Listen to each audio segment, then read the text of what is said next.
सागर से निखिल समैया नमोस्तु नमस्ते करते हुए प्रश्न पूछ रहे हैं। बताया गया है कि रामचंद्र जी और हनुमान जी मोक्षगामी हैं, पर बीतरागी अवस्था में ही मोक्ष की प्राप्ति होती है, पर उनके पास अस्त्र शस्त्र रहते हैं, फिर ये कैसे संभव है? देखिए, राम का चरित्र ऐसा चरित्र रहा कि हर दर्शन ने उसको स्वीकारा है। बौद्धों के यहाँ रामायण है, हिंदू दर्शन में रामायण है, जैनों में रामायण है, और भी जगह रामायण को स्वीकार किया गया है। और जिसने जैसा राम को जाना उसके एक पक्ष को लेकर के उन्होंने उसको स्वीकार लिया। राम ने भी अस्त्र शस्त्र लिए थे, ये तो हम भी मानते हैं। जैन कहाँ मना करते कि राम ने अस्त्र शस्त्र नहीं लिए, लेकिन जिस अवस्था में मोक्ष मिल सकता है हम उसी अवस्था को पूजेंगे। अस्त्र शस्त्र में तो राग द्वेष रहेगा, उस अवस्था में कोई परमात्मा नहीं बन सकता। तो जैन दर्शन अस्त्र शस्त्र वाले राम को नहीं मानते, अस्त्र शस्त्र वाले राम को गृहस्थ मानते, भगवान नहीं मानते।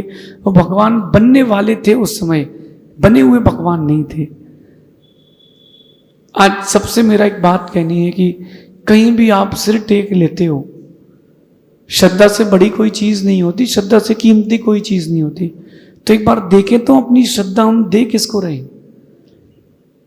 राम हो, हनुमान हो, महावीर हो, हम सबको मानते हैं, लेकिन भगवान की जो अवस्था है हम उसको मानते हैं। जब परिग्रह है, साथ में पत्नी है, राग द्वेष है, वो मोक्ष की अवस्था नहीं है। जहाँ परिग्रह नहीं हो वही मोक्ष की अवस्था है। इसलिए वीतराग अवस्था को हम पूछते हैं।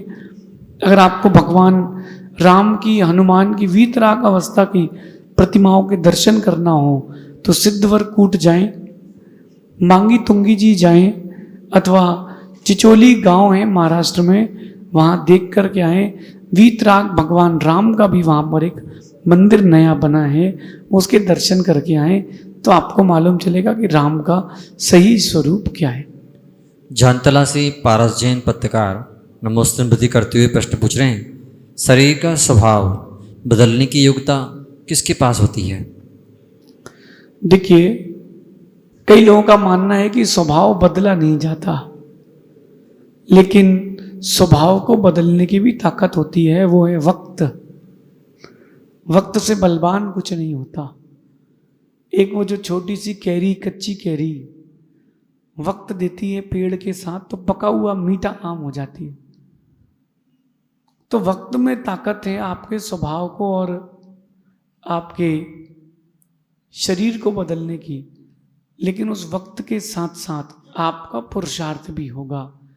जो वो आम की कैरी टंगे टंगे मीठी हो गई खट्टी से, तो ऐसे नहीं हुई, उसने कुछ ना कुछ पुरुषार्थ भी किया, उसने आंधी तूफान भी सही है, उसने बहुत कुछ सहा है। मिर्ची आप लोगों ने खाई होगी, बड़ी चिरपरी होती है, लेकिन उस मिर्ची की भी चिरपराहट घी के साथ तल दी जाए तो खत्म हो जाती है। तो मिर्ची ने भी अपने स्वभाव को बदलने के लिए घी का संयोग लिया है।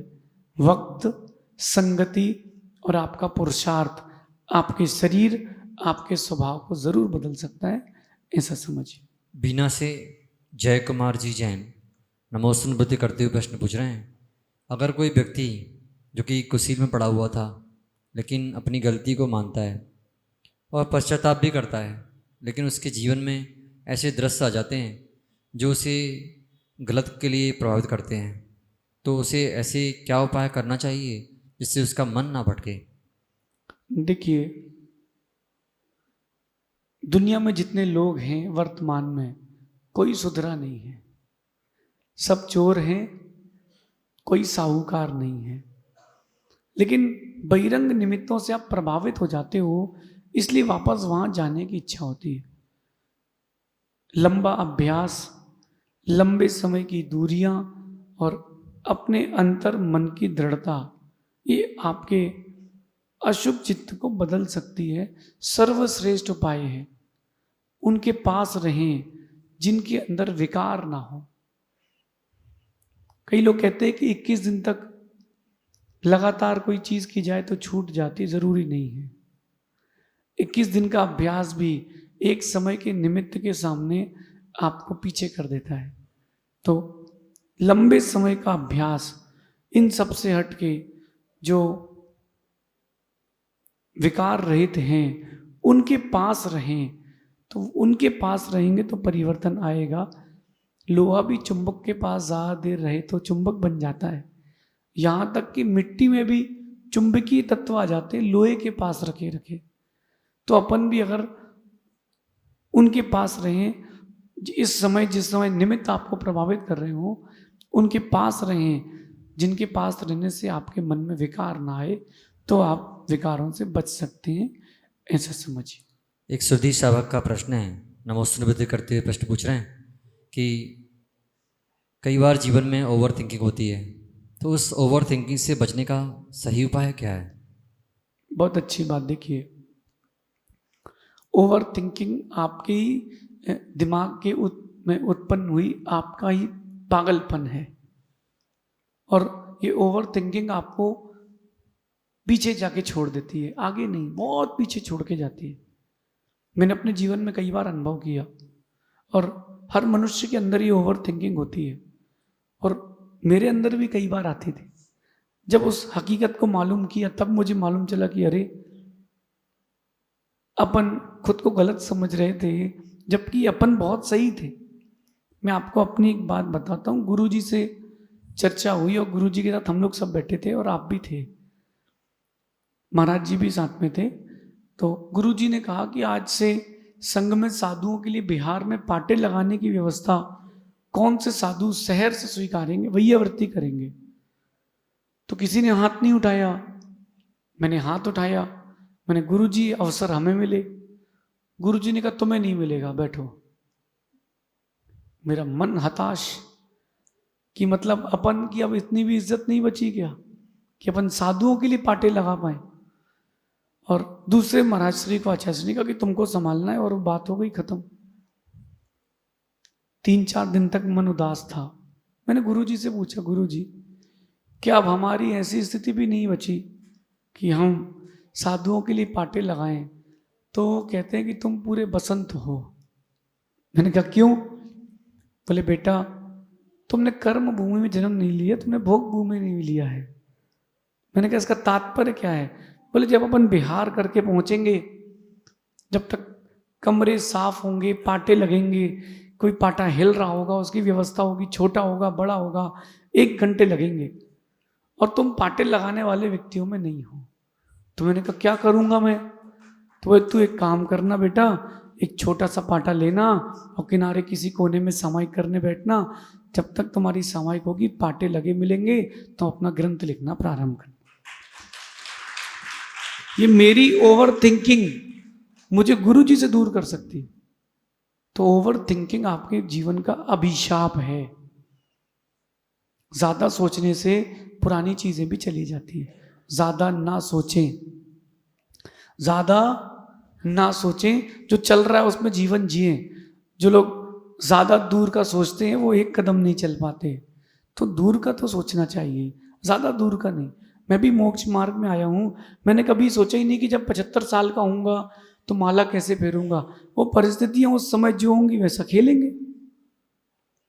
टारगेट्स बनाएं, लक्ष्य बनाएं, डिफरेंट प्रकार की प्लानिंग्स करें, लेकिन ज़्यादा ओवर थिंकिंग नहीं करें। ये लोग वही हैं जो लोड लेते हैं, ओवर थिंकिंग करते हैं। ये सब ऐसे लोग हैं जो स्वयं भी पागल होते हैं, दूसरों को भी पागल करते हैं। जितने लोग उनके साथ रहते हैं वो भी पागलों जैसे जीवन जीना पड़ता है। तुम परेशान तो वो परेशान। तो मेरा मानना है ओवर थिंकिंग को जीवन से विदाई करें और उतना ही सोचें जितना ज़रूरी है। बिजनौर से नील ठाकुर, प्रणाम गुरुजी। ऐसे जीवन में बहुत कठिनाइयाँ चल रही हैं, मुझे सफलता नहीं मिल रही है मेरे कैरियर में, तो कृपया कर मार्गदर्शन कीजिए कि how to achieve success in my life. देखिए, लक्ष्य आपका है, मेहनत आपकी है। मेरा मानना है कि कंसिस्टेंसी से बड़ी कोई चीज़ नहीं होती। पुण्य पाप भी कोई वस्तु होती है, लेकिन कंसिस्टेंसी बहुत बड़ी चीज़ होती है। जितनी बड़ी आप कंसिस्टेंसी रखेंगे उतनी जल्दी आप सफल होंगे, और जितने लंबे समय तक कंसिस्टेंसी रखेंगे उतनी आप सफलता को प्राप्त कर पाएंगे। निरंतरता रखें, व्यापार भी वही करें जो आपका इंटरेस्ट हो। आपका इंटरेस्ट होगा तो आप अच्छे से कर पाएंगे। माताओं को से पूछना आपकी, जब कोई खाना बनाने बोलता है और जो आपके लिए रुचिकर बनाना होता है उसको बनाने के लिए कहा जाए तो आप बहुत अच्छा प्रेजेंट कर सकते हो, और आपके मन के विपरीत कहा जाए तो आप उतना अच्छा प्रेजेंट नहीं कर सकते। जैसे हमसे लोग ताने मारते हैं हमको लोग कि बोले आपने गेहूं छोड़ दिया गुरुजी, तो हम बनाएं क्या? तो अब सीखो, बाकी चीजों से सीखो। तो जो आपकी इंटरेस्ट ऑफ फील्ड हो उसको खोजें। और मेरा मानना है कि सफलतम होने के लिए एक सबसे श्रेष्ठ उपाय है, एक वो चीज जो सही हो, आपको पसंद हो, दुनिया को ना पसंद हो। आपकी कोई ऐसी क्रिया जो आपको पसंद हो, सही भी हो, और दुनिया उसके लिए ताने मारती हो आपको, वो आपकी हॉबी होगी। उसमें लग जाएं और एक दिन उसी में आप सफल होकर दिखाएं, ऐसा समझिए। शेष प्रश्नों का समाधान आगे आने वाले समाधानों में होगा। अब हमारे समक्ष जो जिज्ञासुजन है आए, क्रम से अपनी जिज्ञासा रखेंगे। ओम। ऑफलाइन श्रुत समाधान के पश्चात यहाँ विराजित समस्त भक्तजनों की ओर से पूज्य मुनिद्वय के चरणों में बारंबार नमोस्तु नमोस्तु नमोस्तु। सर्वप्रथम जिज्ञासा रखेंगे श्रीमान चैनसुख जी जैन, आ जाए। उसके बाद तैयार रहें श्री राजीव जी जैन। जिनका नाम बोला गया है पहले से तैयार रहें, टाइम न लगाएं। गुरुवर के चरणों में तेरे बार नमोस्तु नमोस्तु नमोस्तु। गुरुदेव, गुण स्थानों के अंदर कसायों का उतार चढ़ाव का तो वर्णन मिलता है। गुण स्थान के अंदर कसायों के मतलब समन का मतलब उतार चढ़ाव का वर्णन आता है। लेशिया का उसमें क्या संबंध रहता है? और एक ये पंच परमेष्टि के अंदर अपन कलर का अलग अलग पंच कलर आते हैं, तो उनका ध्यान के अंदर अपन उपयोग ले सकते हैं क्या? बहुत अच्छी बात। देखिए, जैसे जैसे गुणस्थान बढ़ेगा वैसे वैसे अशुभ लेशियाएं छूटती जाएंगी, और जैसे जैसे अशुभ लेशियाएं छूटती जाएंगी वैसे वैसे जीव की सिद्धत्व की ओर परिणति होती जाएगी। एक बात हमेशा ध्यान रखना, यद्यपि लेशियाओं का गुणस्थान से कोई संबंध नहीं है, लेशियाओं का संबंध योग और कसाय से है। क्योंकि पहले गुणस्थान वर्ती जीव की भी 6 लेशियाएं हो सकती हैं।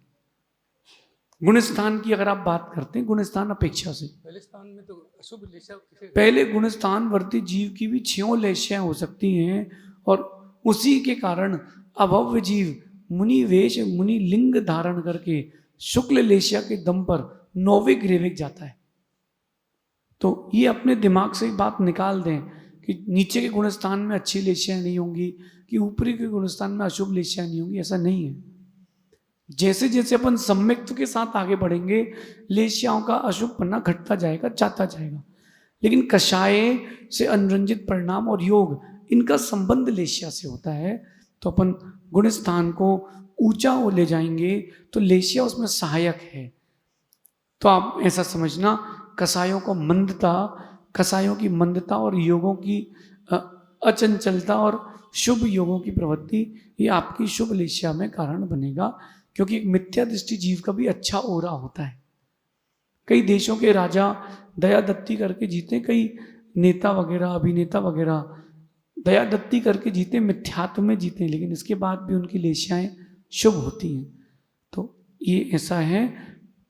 और रही बात वर्णों की, तो तीर्थंकरों के लिए एक वर्ण निश्चित किए गए हैं, पंच परमिष्टि के लिए वर्ण निश्चित किए गए हैं।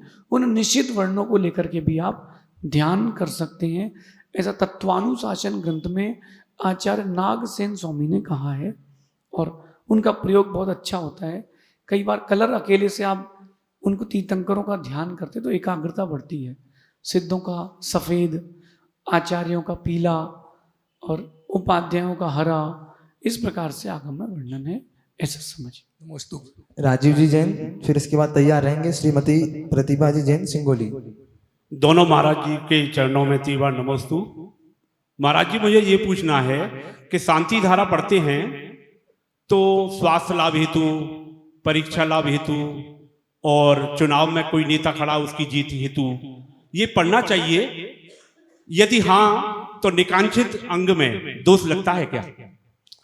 देखिए, वास्तविकता में शांति धारण करना ही शांति धारा है।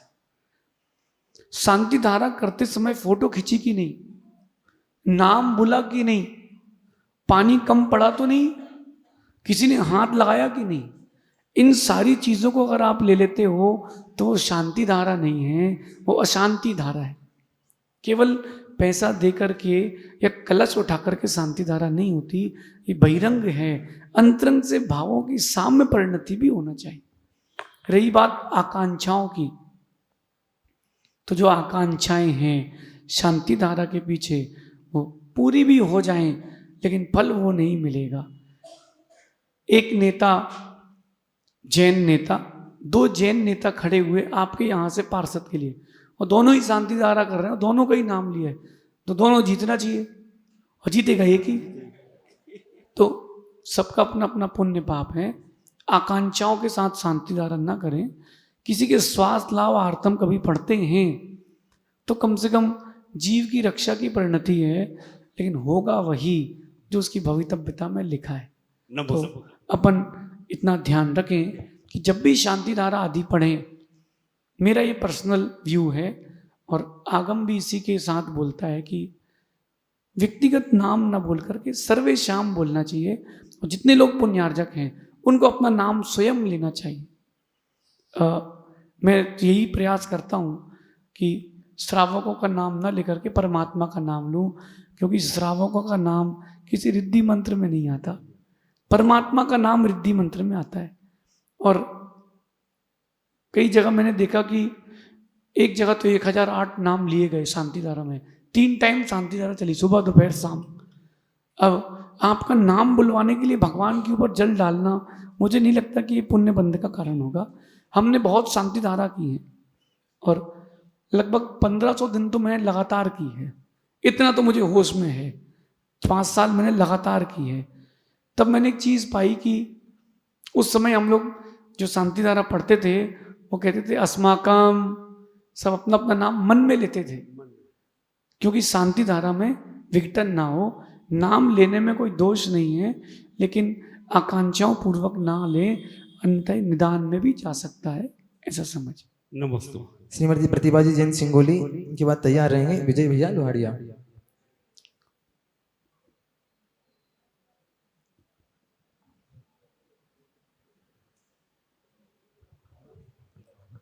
नमोस्तु गुरुदेव। हमारे समाज के नन्हे मुन्ने बच्चे हैं तो ये शिक्षा तो प्राप्त करते हैं, लेकिन शिक्षा के साथ संस्कार और सदाचारी भी बने, इसके लिए हमें जगह जगह गुरुओं का आशीर्वाद मिलता है और हम पाठशालाएं चलाते हैं। लेकिन वर्तमान में जो स्थिति हम देखते हैं कि जितना शिक्षा की ओर माता पिता का रुझान रहता है, वही माता पिता पाठशाला के लिए मना कर देते बच्चों को कि एग्जाम में ये है। तो आपका संदेश माता पिता के प्रति क्या देना चाहेंगे कि बच्चों के लिए पाठशाला जरूरी है? देखिए, शिक्षा उतनी ही जरूरी है जिसमें संस्कार ना जाए, और संस्कार 24 घंटे जरूरी हैं, क्योंकि संस्कार से बड़ी कोई शिक्षा नहीं होती। आज के परिवेश में माता पिता अपने स्टेटस के लिए, बच्चों के भविष्य की चिंता के लिए डिग्रियों के पीछे उनको भेज रहे हैं, जबकि मेरा नहीं है, वर्तमान का अनुभव भी होगा। ज्ञान जरूरी नहीं है, संस्कार जरूरी है। पिछले बहुत महीनों में यहाँ कोटा में लगभग 50 से ऊपर बच्चों ने आत्महत्या की है। 1 मिनट के लिए सोचिए, जिस बच्चे को 20 साल तक 25 साल तक पाल पोस करके बड़ा किया है, और ऐसी घटना हो जाए, उन माता पिता पर क्या बीतती। अगर बचपन के वो संस्कार होते तो ये काम नहीं होता। मेरा ये मानना है कि आप अगर अपने बच्चों को पाठशाला में डालना चाहते हो तो माता पिता को अपने मन से एक बात निकालना पड़ेगी कि एग्जाम है, ये गति का भी तो एग्जाम चल रहा है, मनुष्य गति है, और इस मनुष्य गति में आप एग्जामिनेशन देना भूल गए हो कि संस्कार प्राप्त करना और अंतिम समय समाधि में वो काम आना। सागर में एक नाटक हुआ था, पाठशाला के बच्चों ने किया था, बहुत सुंदर नाटक था। उसमें एक व्यक्ति लेटा है, मरणासन अवस्था में है, और बच्चों से कह रहा है, बेटा मुझे समाधि भावना सिखा, बोल बेटा समाधि भावना बोल। बादल कड़कते हैं, बिजली कड़कती है, बच्चे कहते 2 मिनट दादाजी, पापा जी 2 मिनट, वो फोन खोलते हैं और बोले गूगल बताइए समाधि भावना क्या होती है। इतने में नेटवर्क चला जाता है। दादाजी कहते बेटा समाधि भावना सुना, इतने में दादाजी के प्राण निकल जाते हैं। बच्चे बाद में कहते हैं गलती हमारी नहीं, गलती आपकी है, आपने हमें पाठशाला समय पर क्यों नहीं भेजा। माता पिता का कर्तव्य है। आज भारत में ऐसे भी दर्शन हैं 24 घंटे हिंसा पाप में लगे हैं, लेकिन सुबह सुबह स्कूल के पहले वो अपने बच्चों को अपने धार्मिक स्थल भेजते हैं, भली टोपी लगा के भेजते हो, वहाँ 15 मिनट पढ़ा के तुरंत वापस छोड़ते हैं। कुछ नहीं, तुमको एक पंक्ति पढ़ के लौट जाना है। जैन समाज को चाहिए कि पाठशाला को बढ़ावा दे, चाहे सुबह हो, दोपहर हो, शाम हो, वीकेंड्स में ही नहीं, 7 दिन की पाठशाला लगना चाहिए। जब हम लोग पाठशाला पढ़ते थे तो हम लोगों के साथ 2-2 हज़ार बच्चे पढ़ते थे। जबलपुर में हम जब पाठशाला पढ़ते थे, हम लोग ने 800-800 बच्चों ने एक साथ एग्जाम दिए हैं पाठशाला में। तो वो संस्कार काम आते हैं। अगर आप पढ़ाना चाहते हैं, संस्कार देना नहीं चाहते, तो आप भूल जाना कि बच्चे आखिरी समय आपको मंदिर लाएंगे, वो अपनी पत्नी के साथ विदेश में रहेगा और आप कहीं कमरे में तड़पते मिलोगे। इसलिए संस्कार जरूरी है। नमोस्तु गुरुदेव। विजय भैया नमोस्तु लोहाड़िया, गुरुदेव। इसके बाद तैयार रहेंगे पूर्वांश जैन। नमोस्तु महाराज जी। महाराज जी, सारे तीर्थंकरों ने चतुर्थ काल में जन्म लिया है, तो पंचम काल में लिखा हुआ है कि जन्म नहीं लेंगे, तो इसके पीछे उनका क्या रीजन रहा होगा? देखिए, यद्यपि 24 तीर्थंकर चतुर्थ काल में ही जन्म लेते हैं और चतुर्थ काल में ही मोक्ष जाते हैं, ऐसा सिद्धांत का नियम है, लेकिन इस हुंडा अवसर्पणी काल के कारण तृतीय काल में जन्म लेकर के तृतीय काल में ही मोक्ष की प्राप्ति भगवान ऋषभ देव को हो गई थी। और पंचम काल में मोक्ष नहीं होता, फिर भी जम्बू स्वामी आदि पंचम काल के प्रारंभ में भी मोक्ष जाते। देखिए, श्रीधर केवली कुंडलपुर दमोह से अंतिम केवली गए हैं मोक्ष, तो उनका भी वर्णन आता है। ये हुंडा अवसर्पणी काल का दोष है, लेकिन सिद्धांत ये कहता है कि उसी समय काल की योग्यता है, उसके बाद योग्यता नहीं है, क्योंकि द्रव्य क्षेत्र काल भाव इन सारी अपेक्षाओं से तत्व के निर्णय किए जाते हैं। कार्तिक के महीने में मैंने किसी भी आम के पेड़ में आम नहीं देखे। ऐसा क्यों? होते क्यों नहीं है कार्तिक के महीने में आम? क्या पेड़ में योग्यता नहीं है? क्या मौसम में योग्यता नहीं है? अभी काल की योग्यता नहीं है। ऐसी चतुर्थ काल में ही मोक्ष के फल लगते हैं, इसलिए चतुर्थ काल में ही निर्वाण की प्राप्ति होती है। नमोस्तु। ऐसा समझिए। पूर्वांश जैन, इसके बाद तैयार रहेंगे श्रीमती शिल्पा जैन, बेंगलोर निवासी। नमस्ते महाराज जी। महाराज जी, मेरा प्रश्न ये है कि हम बच्चे पाठशाला आते हैं तो भैया जी हमें भक्तामर याद करा रहा है, आप हमें भक्तामर की महिमा बताइए जिससे हमें उसे याद करने में और आनंद आए। बहुत अच्छी बात बेटा। भक्तांबर की महिमा का क्या कहना? भक्तांबर की महिमा का क्या कहना? भगवान की वो स्तुति है, भगवान की उसमें भक्ति है, और लौकिक पारलौकिक दोनों फल, यानी आपको वर्तमान में भी उसका फल मिलेगा, भविष्य में भी उसका फल मिलेगा। जैसे कोई व्यक्ति कहीं पैसे का इन्वेस्टमेंट करता है तो हर दिन उसके पास एक इंटरेस्ट आता है और पैसा सेफ भी रहता है। भक्तांबर जो है वो बीजाक्षरों के साथ भगवान की भक्ति है। श्रद्धा पूर्वक जो पढ़ता है, सबसे पहली बात उसको सुंदर रूप की प्राप्ति होती है। दूसरी चीज सुंदर गोरा नारा। दूसरी बात भक्तामर जी पढ़ने से कर्मों का उपशम होता है।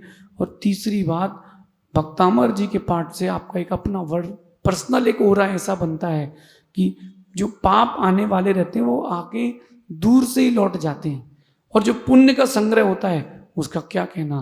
बेटा, मैंने भक्तांबर की महिमा देखी है। जब हम छोटे थे, एक परिस्थिति ऐसी आ गई थी कि हमारे पास साइकिल लेने के पैसे नहीं थे।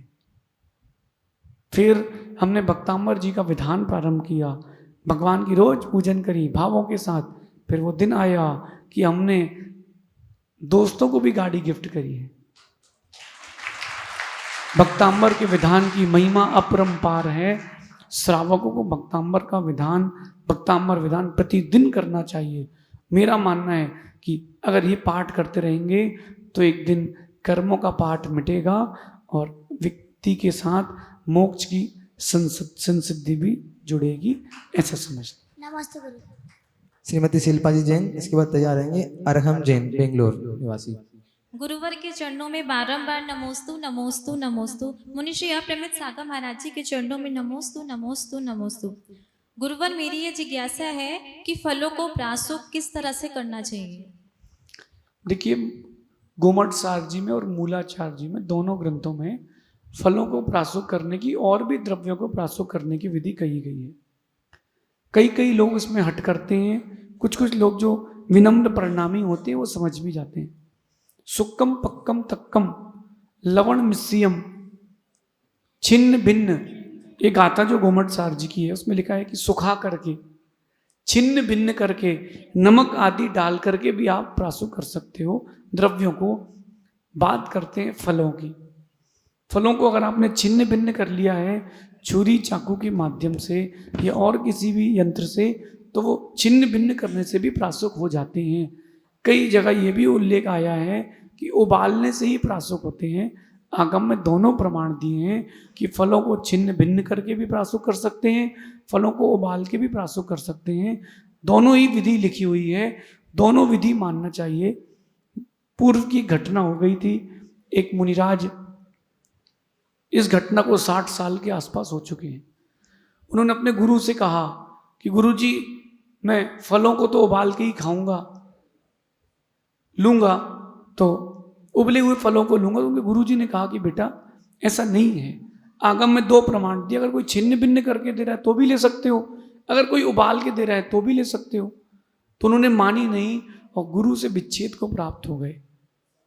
भले ही दुनिया के सामने ये कहा जाए कि उनकी समाधि हुई, लेकिन गुरु का विद्रोह करने वाला कभी समाधि को प्राप्त नहीं होता। आगम को ना मानने वाला कभी समाधि को प्राप्त नहीं होता। इसलिए दोनों विधि आगम में लिखी है, दोनों को स्वीकार करके चलना चाहिए। नमोस्तु महाराज। अरहम जैन, इसके बाद तैयार रहेंगे श्री महावीर जी लोहाड़िया।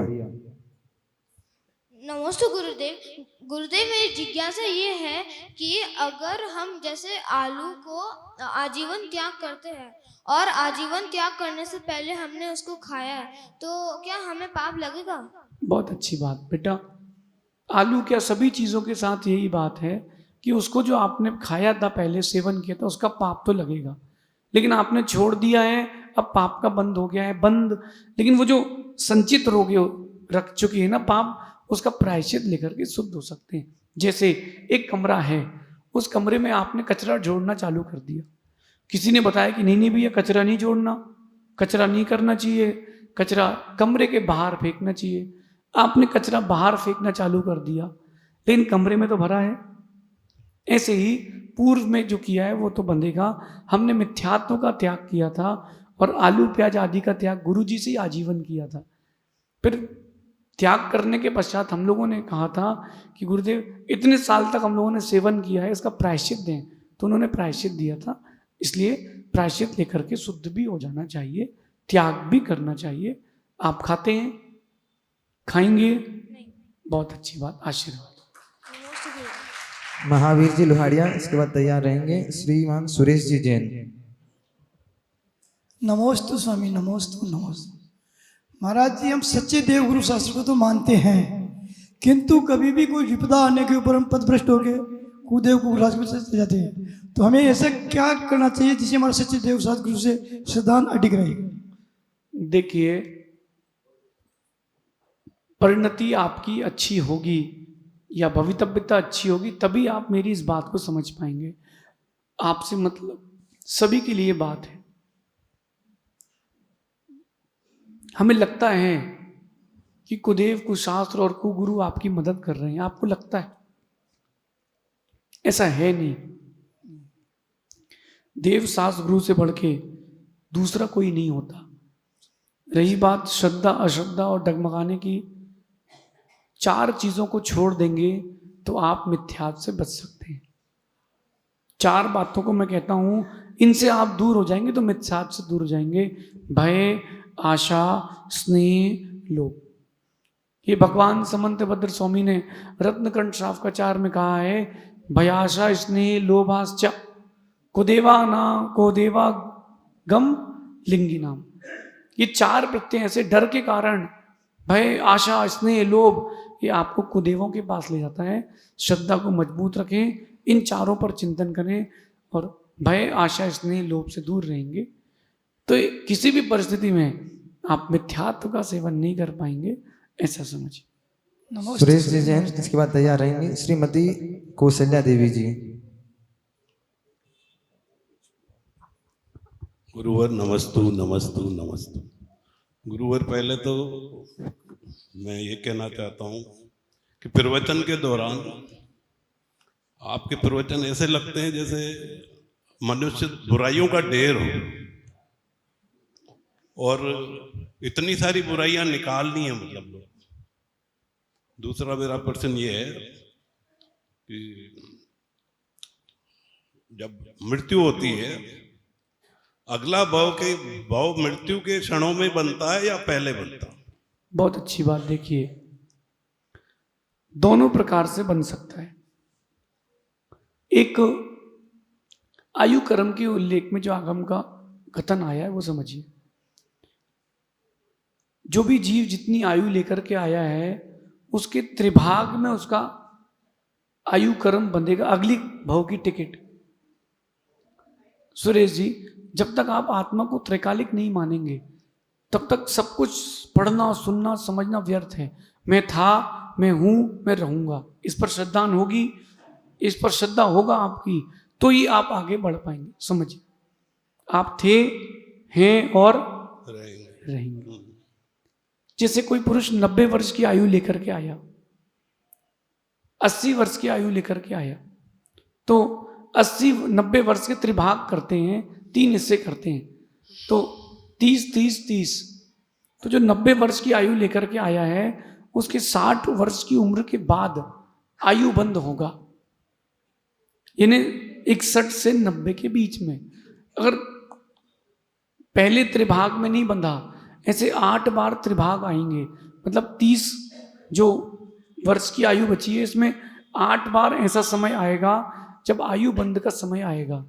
इतने में भी नहीं बनती अगर, तो अंतिम सांस छूटने के पहले आयु बंद होता है और तब जीव दूसरी टिकट लेकर के गति की जाता है। लेकिन आज के वर्तमान के समय में हमें नहीं पता, वर्तमान के आपको नहीं पता कि आपकी आयु कितनी है।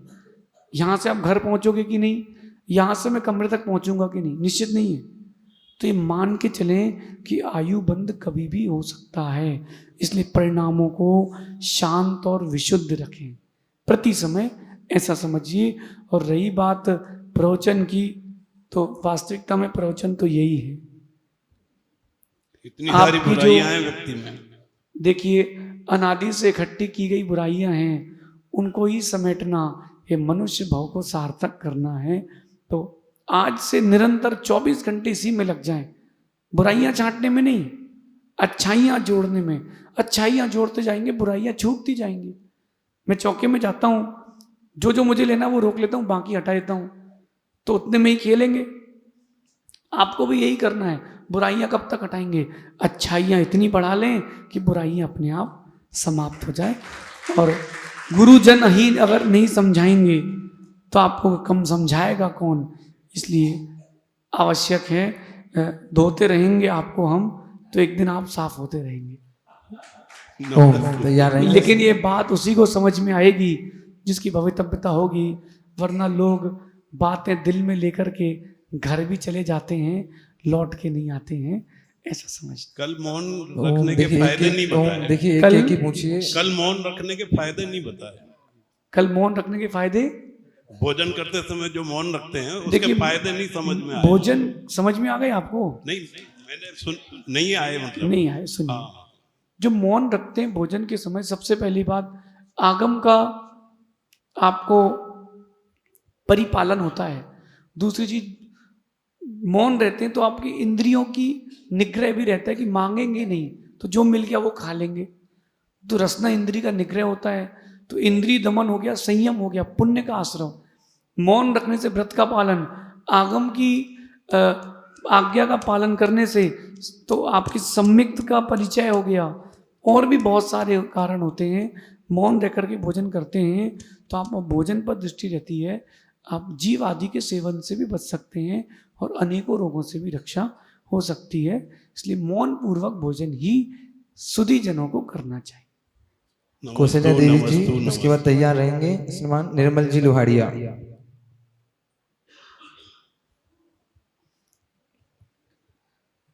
दोनों महाराज जी के चरणों में नमोस्तु नमोस्तु नमोस्तु महाराज जी।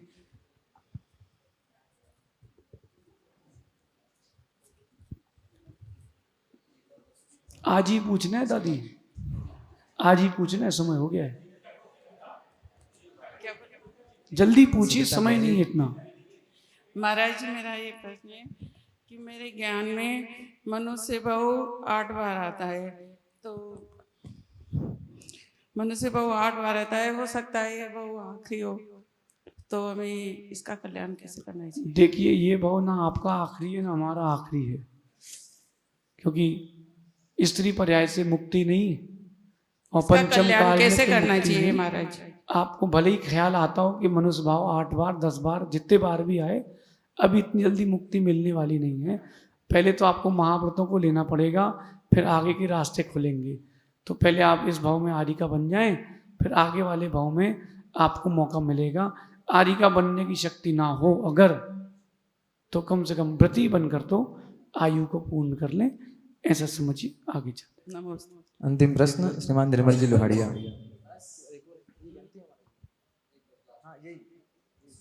नमोस्तु महाराज। अभी सूतक चल रहा है, तो इसमें जो शांति धारा करवाते हैं इसका दोष हमारे परिवार पे लगता है या नहीं लगता है? उसका नाम का उच्चारण भी होता है। इसके अलावा हम लोग जैसे सालाना भी करवाते हैं, तो इसमें इस अभी बंद कर देनी चाहिए या चालू रखनी चाहिए शांति धारा? अच्छा, इस साल भर के पुण्यार्जक वगैरह का जो सिस्टम है, देखिए वो आप दान पहले दे चुके हैं तो उसमें कोई बात नहीं है, उसमें कोई बाधा नहीं है, क्योंकि आप वो इस सूतक या पातक के पीरियड में दान नहीं दे सकते। धार्मिक क्रियाएं भी वही कर सकते हैं जो आपके योग्य हो, बाकी करवा जरूर सकते हैं, वो भी मर्यादा में। तो मर्यादा में आप वो क्रिया भी कर सकते हैं, क्योंकि पहले से ही आपका वो सिस्टम है, इसलिए उसको आपको उसमें कोई दोष नहीं है। लेकिन इस बीच में आप कोई बोलियां लेकर के शांति धारा या कोई काम नहीं करा सकते, तो अभी वर्तमान में तो आपके लिए कोई दोष नहीं है। और जो महाराज जी जैसे अभी जिनके सूतक लग रहा है और वो रेगुलर नहीं है सालाना वाले, तो वो ले सकते हैं नहीं ले सकते? हाँ, जिनको सूतक लग रहा है वो सूतक पातक के समय दान नहीं कर सकते। आगम का इसमें स्पष्ट निषेध है, क्योंकि आपका द्रव्य उस समय अशुचि है। जैसे किसी व्यक्ति के घर में अभी गेहूं है, उसका सूतक लगी हुई है, तो उसका जो गेहूं है वो हमारे लिए आहार में नहीं चल सकता, क्योंकि उसका द्रव्य क्षेत्र काल भाव अभी अशुद्ध है। बाकी शुद्धि के बाद वो ले सकता है। पात्रता अशुद्धि में नहीं होती, शुद्धि में ही होती है, ऐसा समझिए। शेष आगे देखेंगे। और इसका ध्यान रखना, धन के लोभ में धर्म का अभाव कभी मत करना। भगवान महावीर स्वामी की